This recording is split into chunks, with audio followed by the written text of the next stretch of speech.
Hello. Angel, it's so good to be here with you. Good to see you as well, Senator. So we are here in Herman Park in Houston. Yes. I know you, however, as one of our treasured senators from the Central Texas area, a former commissioner in Travis County, former judge, prosecutor, the woman that bailed me out of jail after Oh, protesting and honey, getting honey, it arrested. was a pleasure. It was an absolute pleasure. You are a badass if no one has told you that. We're here in Houston, and folks across the state, particularly here, may not know your connection to the city. Would you mind sharing? Well, I've spent a lot of time in Herndon Park, so that's pretty cool. I grew up here actually. I went to Spring High School and then graduated from the high school for the performing and visual arts. Beautiful. So you know quite a bit about Houston. You are no stranger to the city or No, the not at area. all.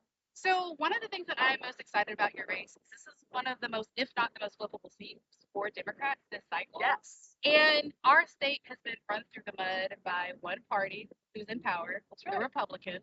Can you share a little bit why you, as a sitting senator, decided to run for the seat? What Democratic leadership in the comptroller's race could be for us? Absolutely. So, the Texas Comptroller is the chief financial officer of the state of Texas, and it's an independently elected statewide office. Most people think that the Comptroller just takes orders and writes checks because that's what the Comptroller under one party rule for the last 30 years has been doing. Okay. And so this is the best watchdog position from which to break this one party rule. Okay. So that's why I'm running, so that we can have, for the first time in 30 years, really, we can have a watchdog over our carbon tax dollars instead of these lapdogs for the rich and powerful who want to stay rich and powerful by, on our dime. Okay, so we haven't had a watchdog since I've been in office. That's Yes. scary. That is Yes. terrifying.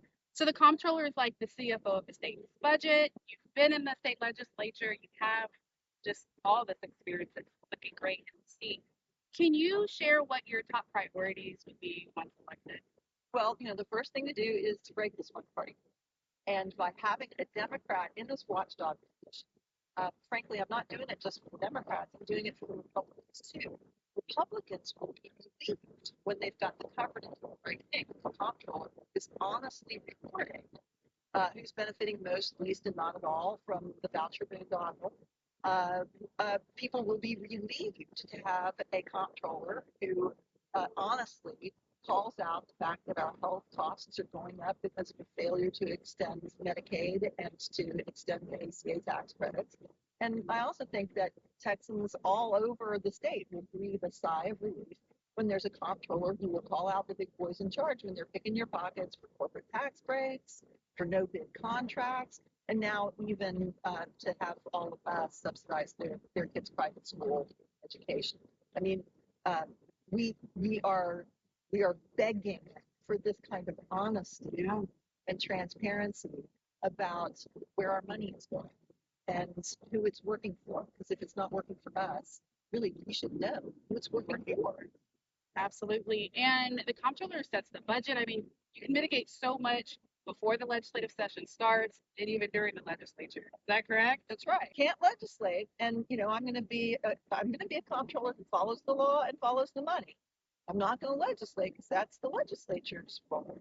But I will honestly tell the legislature where our investments should be and where they currently are. I love that. An elected that will do their job and stick to the parameters that they're set to do. That's right.